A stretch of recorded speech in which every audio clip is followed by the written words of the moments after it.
Hello दोस्तों, मुझे उम्मीद है कि आप सभी अच्छे होंगे।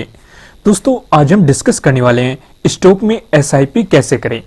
अगर आप इस वीडियो को देख रहे हैं तो आप जरूर जानते होंगे एसआईपी क्या होता है, सिस्टमैटिक इन्वेस्टमेंट प्लान, जो कि हम अक्सर म्यूचुअल फंड में देखते हैं।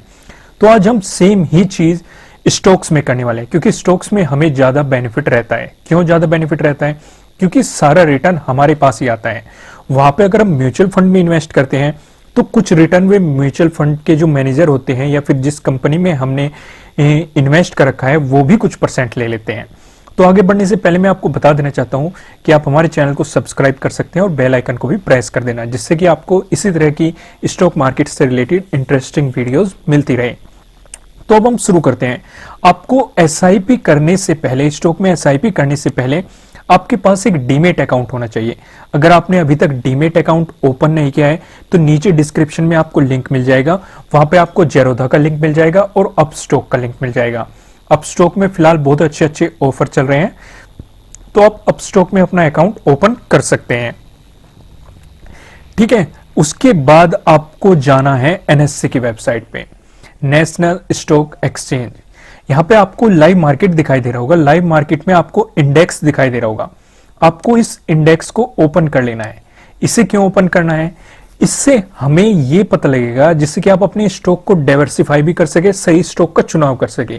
क्योंकि जो लोग एसआईपी करने की सोच रहे होंगे, जाहिर सी बात है उन्हें इतनी नॉलेज नहीं होगी कि स्टॉक की पहचान कैसे करें या बेहतर स्टॉक कौन सा है। तो यहां पे आपको इंडेक्स दिखाई दे रहे होंगे, इंडेक्स निफ्टी 50। निफ्टी 50 का मतलब इसमें 50 बेस्ट कंपनियां हैं, उन्होंने एनालिसिस करके इसमें डाली हुई है। इसमें हर सेक्टर की होगी, इसमें एफएमसीजी भी होगी या बैंकिंग की भी होगी या फाइनेंशियल भी होगी, ऑटो भी होगी, मेटल भी होगी, हर तरह की कंपनियां होगी।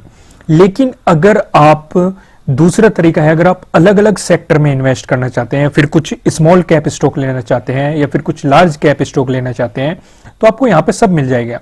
निफ्टी मिड कैप 50, यहां पे जो मिड कैप कंपनियां हैं, जो 50 बेस्ट कंपनियां हैं, उनकी आपको यहां पे लिस्ट मिल जाएगी। आप जैसे ही इसे ओपन करेंगे तो आपको यहां पे उसमें 50 में जितनी भी कंपनियां होगी सबकी एक लिस्ट नजर आ जाएगी। ये देखो उनका क्या प्राइस चल रहा है, कि मतलब किस प्राइस पे ओपन हुए थे, हाई क्या लगाया, लो क्या लगाया, प्रीवियस क्लोजिंग क्या थी, फिलहाल क्या प्राइस चल रहा है, कितने परसेंट चेंज आया या कितना वॉल्यूम आया, वैल्यू क्या है, 52 वीक हाई क्या है, 52 वीक लो क्या है, उनके चार्ट दिखा दिए। ये चीज आप समझ गए। यहां से आप स्टॉक को पिक कर सकते हैं। अभी मैं आपको पिक करना भी बताऊंगा कि किस स्टॉक में इन्वेस्ट करना है। आंख बंद करके नहीं लगाना। अभी आप सिर्फ तरीका समझो कि आपको एसआईपी करने के लिए स्टॉक कहां से ढूंढना है और चुनाव कैसे करना है। ये चीज तो आप समझ में आ गई कि आपको अलग अलग, अगर आप इसे नीचे करेंगे तो आपको यहां पे निफ्टी स्मॉल कैप 50 भी दिखाई दे रहे होंगे, यानी कि जो स्मॉल कैप कंपनियां हैं और उसमें जो 50 बेस्ट कंपनियां हैं वो निफ्टी ने सिलेक्ट करके इसमें रख रखी है। जैसे आप इसमें ओपन करेंगे तो आपको वो नजर आ जाएगी। क्योंकि आपका पोर्टफोलियो जितना डाइवर्सिफाई होगा, आपके प्रॉफिट के चांसेस उतने ज्यादा होंगे। आपको एक सेक्टर में नहीं, अलग अलग सेक्टर में लगाने हैं, अलग अलग तरह की कंपनियों में लगानी है। कुछ लार्ज कैप कंपनियां होगी, कुछ मिड कैप कंपनियां हो सकती है, कुछ स्मॉल कैप कंपनियां हो सकती है। तो कौन सी कंपनी चुननी है वो आपको यहां से करना है। आपको अलग से कुछ भी मतलब टेंशन लेने की जरूरत नहीं है। अब यहां पे हम और चीज दिखाई देंगे। यहां पे मतलब सेक्टर के वाइज आपको इंडेक्स दिखाई दे रहे हैं कि आप सिर्फ बैंकिंग सेक्टर में लगाना चाहते हैं या फिर निफ्टी ऑटो में लगाना चाहते हैं तो ऑटो की बेस्ट कंपनियां होगी। निफ्टी फाइनेंशियल सर्विसेज में इसकी बेस्ट कंपनियां हो जाएगी। निफ्टी एफएमसीजी में एफएमसीजी वाली कंपनियां हो जाएगी। निफ्टी आईटी में आईटी की जो मतलब बेस्ट कंपनियां हैं वो आपको यहां पे मिल जाएगी। क्योंकि आईटी ने लॉकडाउन के दौरान भी काफी मतलब ठीक ठाक परफॉर्मेंस दी। आप देख सकते हैं निफ्टी मीडिया, मेटल, फार्मा ने भी मतलब काफी अच्छी मतलब लॉकडाउन के दौरान काफी अच्छी मतलब ग्रोथ दिखाई। इतनी ज्यादा खास गिरावट नहीं आई। यहाँ पे निफ्टी पीएसयू बैंक, यानी कि मेरा कहने का मतलब है आपको तरीका पता लग गया कि आपको कैसे इन चीजों को मतलब पता लगाना है। ये चीज पता लग गई। अब इसके बाद क्या करना है आपको, जैसे मैं आपको दिखा देता हूं। निफ्टी 50 का इंडेक्स हम ओपन कर लेते हैं। अब हम इंडेक्स में से स्टॉक को निकालेंगे। हमें आंख बंद करके किसी भी स्टॉक में नहीं लगाना। आपको जब स्टॉक आप चुन लोगे, स्टॉक कैसे चुनना है, कोई सा भी स्टॉक पकड़ो। मान लेते हैं हमने आईटीसी पकड़ या टाटा मोटर्स ही पकड़ लिया। टाटा मोटर्स को हमें अपने चार्ट में ओपन करना है। ठीक है, यहां पे आप टाटा मोटर्स डाल लो, टाटा मोटर्स ऊपर आ गया। इसे आप ओपन कर लो। यहां पे ओपन करने के बाद आपको क्या करना है, आपको 1 डे का टाइम फ्रेम सिलेक्ट करना है। 1 डे का टाइम फ्रेम सिलेक्ट कर लिया, ठीक है। उसके बाद आपको 2 इंडिकेटर लगाने हैं। बस हमें एक मूविंग एवरेज का इंडिकेटर लगाना है, मूविंग एवरेज एक्सपोनेंशियल, ठीक है। एक हमें लगाना है 50 डे एक्सपोनेंशियल मूविंग एवरेज, आपको 50 डे एक्सपोनेंशियल मूविंग एवरेज लगाना है। दूसरा हमें लगाना है 200 day exponential moving average. Process समझ गया आपको, वहां से स्टॉक पिक करना है और यहां पे आके लगाना है, इसमें एक्सपोनेंशियल मूविंग एवरेज लगाना है। अब बेस्ट टाइम क्या है, जैसे हमारा इंडिकेटर बता रहा है अभी टाटा में इन्वेस्ट करने का बेस्ट टाइम नहीं है, अपॉर्चुनिटी हाथ से निकल चुकी। ये चीज आप समझ गए। तो इसका पता कैसे लगाया हमने? बेस्ट टाइम क्या होता है, जब भी स्टॉक आपको 200 डे एक्सपोनेंशियल मूविंग एवरेज से नीचे नजर आएगा तो आप आंख बंद करके उसमें इन्वेस्ट कर देना। निफ्टी 50 से रिलेटेड स्टॉक के बारे में बात कर रहा हूं मैं। देखो, मैं ये कोई रिकमेंडेशन बिल्कुल भी नहीं है, ये जस्ट एक एनालिसिस वीडियो है एजुकेशनल पर्पज से। मैं ये नहीं कह रहा कि आप टाटा मोटर से कर दो, ये जस्ट एक मतलब एनालिसिस कर रहा हूं मैं। आप अपनी रिसर्च करिए, अपने इन्वेस्टर की सलाह ले, क्योंकि पैसा आपका है, लॉस आपका होगा, प्रॉफिट आपका होगा। इस चीज को ध्यान में रखना, क्योंकि मैं सेबी रजिस्टर बिल्कुल भी नहीं हूं। ये चीज आप समझ गए। दूसरा हमें पता क्या लगाना है कि स्टॉक बार बार सपोर्ट ले रहा है अपने 200 डे एक्सपोनेंशियल मूविंग एवरेज पे, तो वहां पे हम एंट्री ले सकते हैं।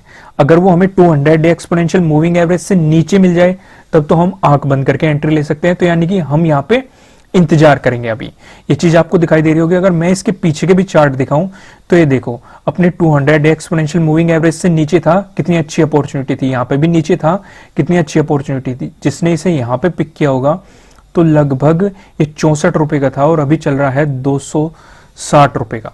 तो आप देख सकते हैं कि कितने टाइम्स इसका प्रॉफिट हो गया।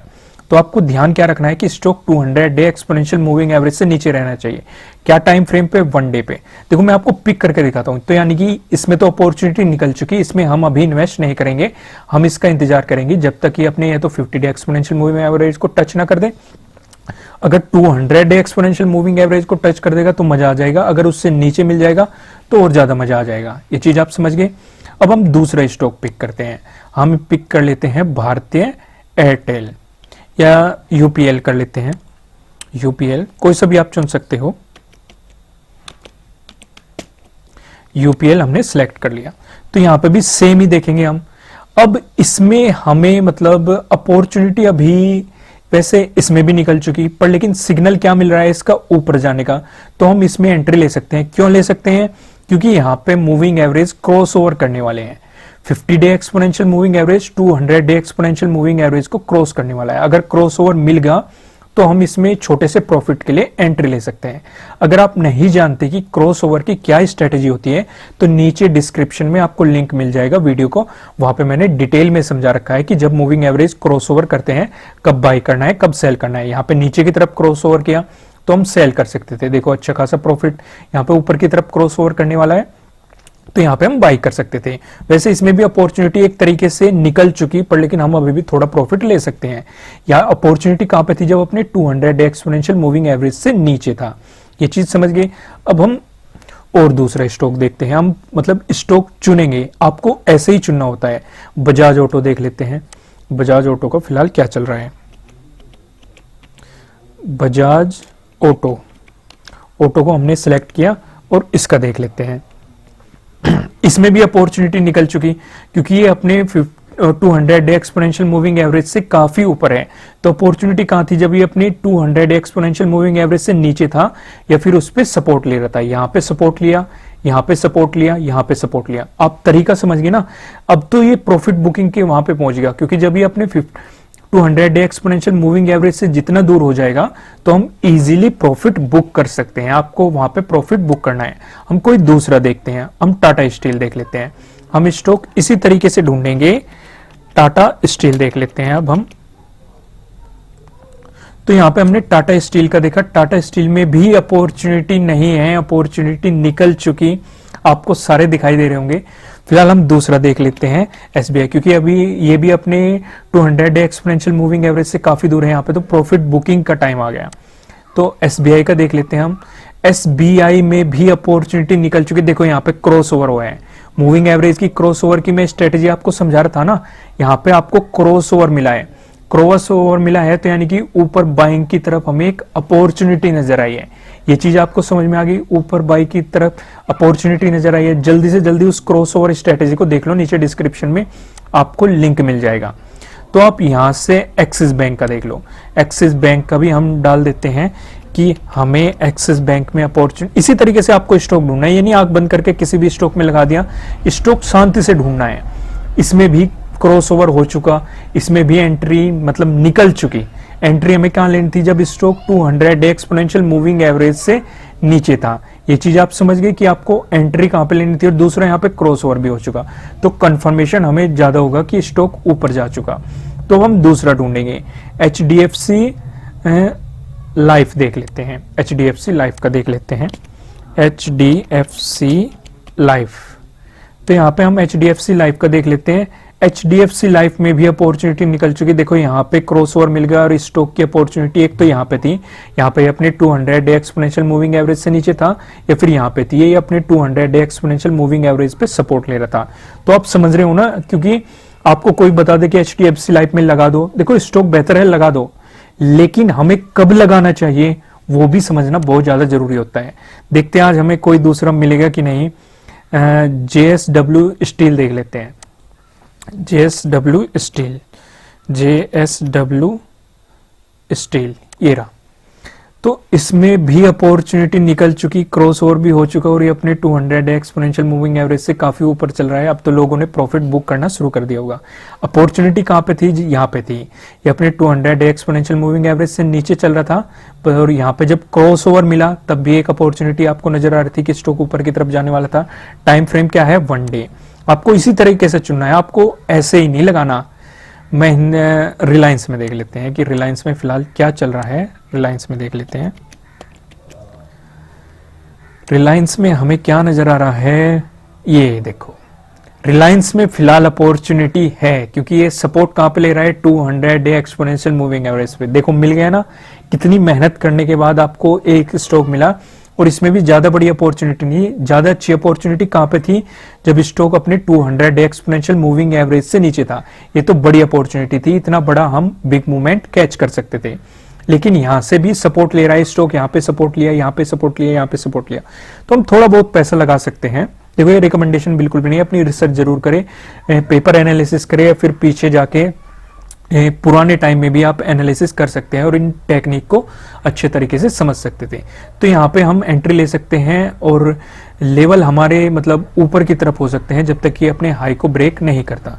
तो एक स्टॉक मिला हमें इतनी मेहनत करने के बाद, वो भी पूरे तरीके से नहीं, इसमें भी हमें मतलब 60% समझ सकते हो कि आप अपॉर्चुनिटी, या 50% अपॉर्चुनिटी दिखाई दे रही है, क्योंकि ये अपने 200 डे एक्सपोनेंशियल मूविंग एवरेज पे सपोर्ट ले रहा है। तो आपको स्टॉक ढूंढना होगा, हम और ढूंढते हैं कि कोई हमें नीचे मिल जाए। तो हम यहाँ पे देखते हैं कोटक बैंक, देखते हैं कोटक बैंक का क्या चल रहा है। कोटक बैंक का भी जरूर, ये देखो यहाँ पे अपॉर्चुनिटी थी 200 डे एक्सपोनेंशियल मूविंग एवरेज से, अब तो ये बहुत ऊपर जा चुका, लोगों ने प्रॉफिट बुक करना शुरू कर दिया होगा। यहाँ पे हमें क्रॉस ओवर भी मिल गया एक्सपोनेंशियल मूविंग एवरेज का। तो ये चीज आप समझ गए कि किस तरीके से हमें लॉन्ग टर्म में बाइंग करनी है। आपको 1 डे का टाइम फ्रेम रखना है।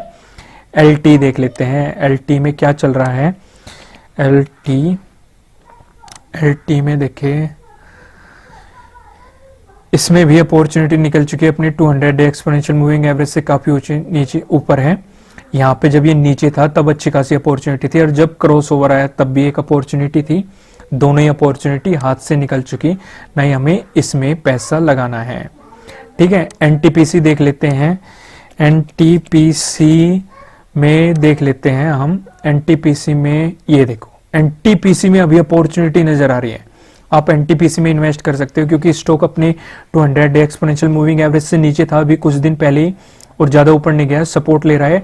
और आप दिखाई दे रहे होंगे आपको कि क्रॉस ओवर भी अभी अभी आया है, तो इसमें भी आप छोटे लेवल के लिए एंट्री ले सकते हो। अभी हमें 2 ही तरीके मिले, तो मैंने आपको प्रोसीजर बता दिया, प्रोसीजर किस तरीके से काम करता है। आपको ये तो देखना है कि स्टॉक अपने 200 डे एक्सपोनेंशियल मूविंग एवरेज पे तो सपोर्ट ले रहा है, अगर उससे नीचे मिल जाए तो सोने पे सुहागे वाली बात हो जाएगी।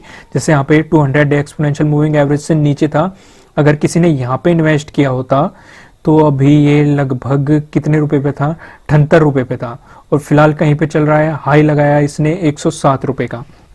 तो आप देख सकते हैं कितने अच्छे खासे 20-30 रुपए से इजीली मिल गए। तो यही तरीका होता है स्टॉक में एंट्री लेने का। अगर आप किसी ऊपरले लेवल पे एंट्री लोगे, स्टॉक नीचे आएगा, क्योंकि लोग तो अपना प्रॉफिट बुक करेंगे, तो आपका लॉस ही होगा, या आपको लंबे टाइम में जाके बेनिफिट मिलेगा या इतना बेनिफिट नहीं मिलने का। तो एंट्री होती है, आपको क्या ढूंढना है, इंडेक्स में से हर स्टॉक को डालना है और देखना है कि क्या चल रहा है, वो 200 डे एक्सपोनेंशियल मूविंग एवरेज से नीचे है या सपोर्ट ले रहा है, क्रॉस ओवर हमें कहाँ मिल रहा है, इन सारी चीजों को पहचानना है, तभी आपको एंट्री लेनी है। उससे पहले आपको एंट्री नहीं लेनी। आपको कोई भी रिकमेंडेशन दे कि स्टॉक इतना बेहतर चल रहा है, आपको उसी तरीके से एंट्री लेनी है, उसके अलावा किसी भी तरीके से एंट्री नहीं लेनी। मुझे उम्मीद है आपको ये वीडियो अच्छी लगी होगी। इसी तरह की और वीडियोस देखने के लिए आप हमारे चैनल को सब्सक्राइब कर सकते हैं। इस वीडियो को लाइक जरूर कीजिएगा। इस वीडियो का लाइक टारगेट है 500 लाइक आपको इस पे पूरे करने हैं। फिर मिलेंगे किसी नेक्स्ट वीडियो में किसी अच्छे कंटेंट के साथ। Thank you.